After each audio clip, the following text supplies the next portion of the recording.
Baby తల ఒక్కటే వేడిగా ఉందండి. బాడీ అంతా చల్లగా ఉంది. ఇప్పుడు నేను పారాసెటమాల్ వేయాలా? వద్దా?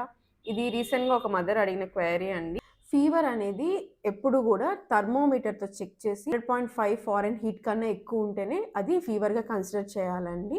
అండ్ నెక్స్ట్ ఏంటంటే బాడీ చల్లగా ఉండడం, హెడ్ ఒకటే వేడిగా ఉండడం అనేది పిల్లల్లో చాలా కామన్. ఎందుకంటే యాస్ ఎ అడల్ట్స్ మనకు థర్మో రెగ్యులేషన్ అనే మెకానిజం ఉంటది. బాడీ టెంపరేచర్ మెయింటైన్ చేయడానికి. ఆ మెకానిజం అనేది ఈ పిల్లల్లో అండర్ డెవలప్‌మెంట్ ఉంటది. దాంతో పాటు బేబీ మొత్తం చూసుకున్నారంటే బాడీ కన్నా హెడ్ అనేది కొంచెం పెద్దగా ఉంటుంది వాళ్ళకి. బాడీ సర్ఫేస్ ఏరియా ఎక్కువ ఉండడం వల్ల మీకు పట్టుకుంటే అక్కడ ఏరియా కొంచెం వేడిగా ఉన్నట్టు అనిపిస్తుంది అంతే.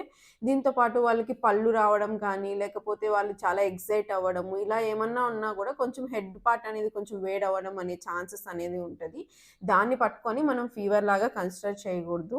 మీకు ఎప్పుడన్నా ఇలాగ బేబీ హెడ్ ఒకటి వేడిగా ఉంది, ఏమన్నా ఫీవరా అని డౌట్ వచ్చిందంటే వెంటనే థర్మామీటర్‌తో చెక్ చేయండి. ఇఫ్ టెంపరేచర్ 100.5 కన్నా తక్కువ ఉందంటే అది జ్వరం కాదు. బేబీ చాలా యాక్టివ్‌గా ఉంది, ఫీడింగ్ బాగా తీసుకుంటుంది అంటే ఓన్లీ తల ఒక్కటే వేడిగా ఉండడం అనేది జ్వరం కాదండి. అనవసరంగా పారాసెటమాల్ అనేది వేయకండి.